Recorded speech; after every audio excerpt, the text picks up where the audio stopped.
From the 101 Recap Book 1, Story and Commentary for the Movie Dune Part 1. The narrative takes place in the distant future. Now that they have discovered many of the universe's mysteries, humans are able to travel between planets. A single Padishah emperor named Shaddam Karino IV rules over several planets that have evolved into distinct nations. Each planet has a house, with corresponding dukes that obey Shaddam's commands. The planet Arrakis is one such planet. This planet is a harsh desert where the only place to find the rare material known as spice is. Spice is an essential ingredient for interstellar travel and a useful element that prolongs human longevity. As a result, Arrakis is regarded as the most valuable planet in the known cosmos despite its difficult circumstances. The noble houses are keen to govern the world as a result. The movie opens with Chani, an Arrakis native, telling the story of how the noble house Harkonnen has dominated them for a very long time. Arrakis' indigenous people suffer at the hands of the ruthless House Harkonnen, but the impoverished locals are powerless to oppose the Emperor Shaddam's household. Additionally, Chani claims that the troops of House Harkonnen abruptly depart Arrakis one day. However, she is certain that the Emperor would designate another person to supplant them and take use of their assets. Next, the action shifts to Caladan, a different planet under House Atreides' control. Paul, the Atreides prince, awakens from a recurring dream. He has breakfast with Lady Jessica, his mother, who belongs to the Bene Gesserit group. Members of the secretive sisterhood Bene Gesserit possess exceptional physical and mental skills. As a result, Jessica is also capable of mind control. Paul has been receiving long-term instruction from her in the organization's specialties. Paul thus possesses special abilities that he has not yet discovered in addition to his ability to see into the future. Leto, the father of Paul and the Duke of House Atreides, meets with members of the Landsraad, the legislative body that represents all of the noble houses, for a crucial discussion. Everyone in Atreides greets the VIPs who have arrived with a message from Emperor Shaddam himself in the evening. The Emperor desires Atreides to succeed House Harkonnen, as Harkonnen was recently banished from the Arrakis. He desires that the task of extracting the spice from Arrakis fall to Leto and his army. Despite his concerns, Duke Leto complies with the Emperor's demands. Jessica observes Gaius Helen Mohayam, a representative of Bene Gesserit, glaring at Paul during the discussion. Leto seals the agreement to proceed to Arrakis by signing a seal with his ring, signaling the end of the meeting. The next scene shows Atreides' army getting ready to depart for Arrakis. One of the troop's bravest soldiers, Duncan, is also a personal friend of Paul's. Paul is concerned since he has been having visions concerning Duncan's passing in Arrakis. Duncan gives him his word that he would be alright and departs to get the planet ready for Paul and the family to arrive. In the scene that follows, Paul and his father Leto are shown conversing about a variety of topics. Leto discloses that he intends to make friends with the Fremen, a group of people from Arrakis, rather than using the spice to get rich. He intends to treat the Fremen with respect, in contrast to the previous Duke Harkonnen, so they can be a useful asset to Atreides. Later on, Paul practices a duel with Halleck, his associate. They have a wrist gadget that envelopes their body in a shield of defense. Halleck tells Paul to be cautious when they get to Arrakis because he fears the envious Harkonnen will attack them. In another instance, the Duke Baron and his rebellious nephew Rabban converse about their final ship departing Arrakis and handing up the planet to the Atreides in the home of Harkonnen, the erstwhile ruler of Arrakis. The Emperor is made fun of by Rabban for removing them from Arrakis and giving it to the Atreides. However, he is taken aback when Baron discloses that the Emperor is genuinely plotting the Atreides' demise out of jealousy over their rising fame. Leto and all of his soldiers are to be killed by the Emperor while they are mining spices in Arrakis. Jessica awakens Paul up when they arrive back to the Caladan and drives him to the doctor to get his vital signs checked. As it happens, Paul's visions have reached to the attention of the Reverend Mother Gaius Helen Mohayam, who want to confirm if Paul is the one they have been waiting for. He puts a lot of effort into passing the impulse control test that she gives him by forcing him to put his hands on a box. Following Mohayam's departure, Jessica informs Paul that Bene Gesserit, a female group, has been quietly influencing politics for years. In addition, they have been cautiously stepping outside of their family tree to conceive the one guy who will be able to protect Arrakis from being exploited for its spices. Paul turns out to be the one they have been searching for, the Messiah of Arrakis, according to the test he recently passed. Leto, Paul, Jessica, and their army set out for Arrakis and arrive on the planet the very following day. The local Fremen greet them warmly, having already been informed that Paul is their Messiah, a belief that Paul himself regards as mere superstition. Afterwards, he is in his chamber discovering the existence of a gigantic sandworm in Arrakis. The Fremen move erratically in the sand as protection from it. A nasty insect appears from a wall and tries to murder Paul while he watches holograms. However, Paul comes to his own rescue just in time. Upon closer inspection, it is discovered that Paul was the target of a Harkonnen soldier who had been lurking in the walls. When Baron meets Mohiam, the scene changes. She is aware of the Emperor and Baron's scheme to harm Atreides, but she is unable to stop it as the Emperor has given the order. She does, however, beg Baron to spare Jessica and Paul's lives.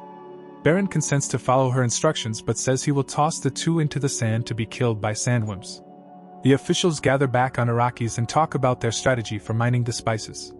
It is discovered that the Harkonnens have left them with defective gear, making things more likely for them to fail.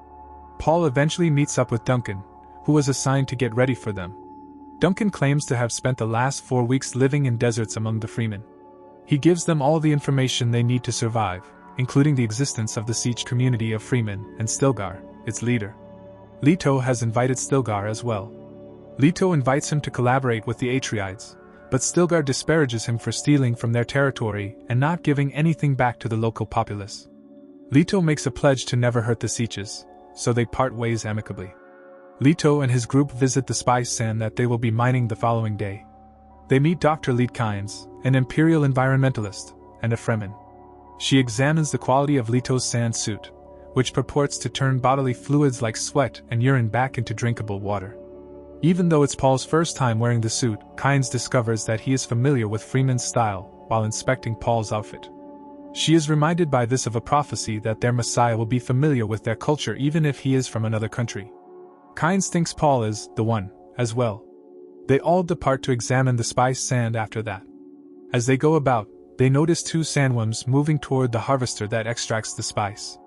A carrier is dispatched to lift the harvester and place it out of the worm's reach, so it appears to be a common issue. But the carrier's anchor breaks, making it incapable of raising the equipment. The 21-person crew within the harvester is going to come under attack from the worms. Leto acts swiftly, giving the command for everyone to move their aircraft in closer proximity to the gadget and bring the crew on board. Minutes before the worm hits, they land in the sand and successfully rescue the crew. But in the process, Paul detects hints of spice and has a vision. He is still lightheaded when he gets home, and the doctor determines it's an allergy. Paul, nevertheless, asserts that he knew it wasn't only an allergy since he saw a Freeman girl in his vision. Additionally, he informs Jessica that she is expecting, but she brushes it off. After that, the action moves to the planet of the Imperial Army, where a battalion is getting ready to attack Atreides and murder Leto and his family. They go by the name of the Sedukar Army, which is reputed to be the deadliest army in existence. The doctor gives Paul a medication back in Arrakis to deal with his allergies. Paul is unaware that the doctor has a connivance with Baron, and the medication will render him comatose. Additionally, Leto and Jessica receive medication to help them sleep. Leto declines, but Jessica accepts it. After some time, they are attacked by Sedukar's army. Leto discovers what is going on as he wakes up. However, the doctor strikes him with a dart before he can take action, gradually rendering him comatose. The army of Sedukar causes chaos outside, surprising the army of Atreides with their actions. The Sedukar quickly defeat the Atreides because they are twice as numerous and equipped with multiple weapons. Concurrently, the medical professional informs an injured Leto that Baron has kidnapped his spouse, so he must follow his instructions. Then, in order to give Leto's ring to Paul, the doctor removes it.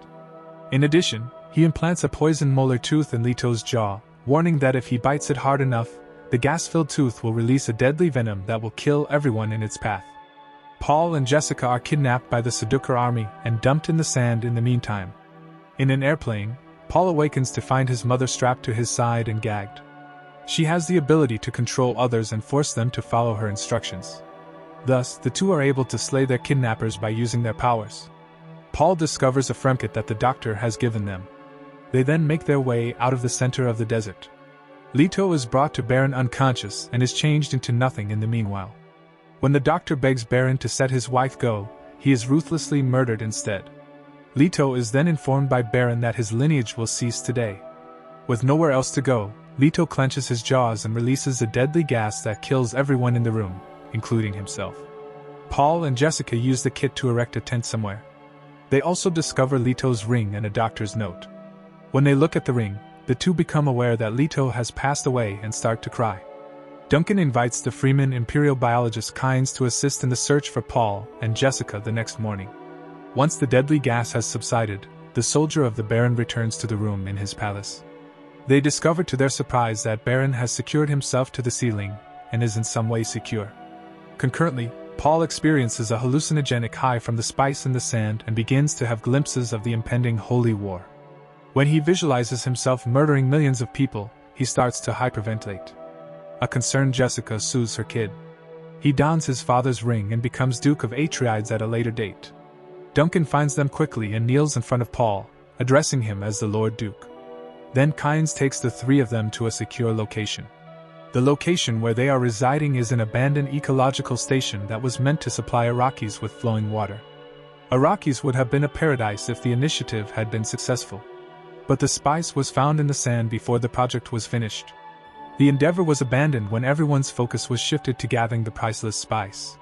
The Seducer army arrives in the secure area later and launches an all-out assault on everyone. Duncan risks his life to keep Jessica and Paul alive. Paul tells him to stop since he has seen Duncan die in a vision, but Duncan refuses to move in order to carry out his mission. He is ultimately slain in battle against the soldiers, but Jessica, Paul, and Kynes escape. Paul and Jessica board a small aircraft with just 2 seats. Kynes, in the meantime, requests that they travel south to see the Fremen, who will support them in their cause. She intends to leave one station and board a plane. The mother and boy take out, but the Seducer soldiers quickly catch Kynes. She starts to pound the ground rhythmically, indicating that they are preparing to kill her.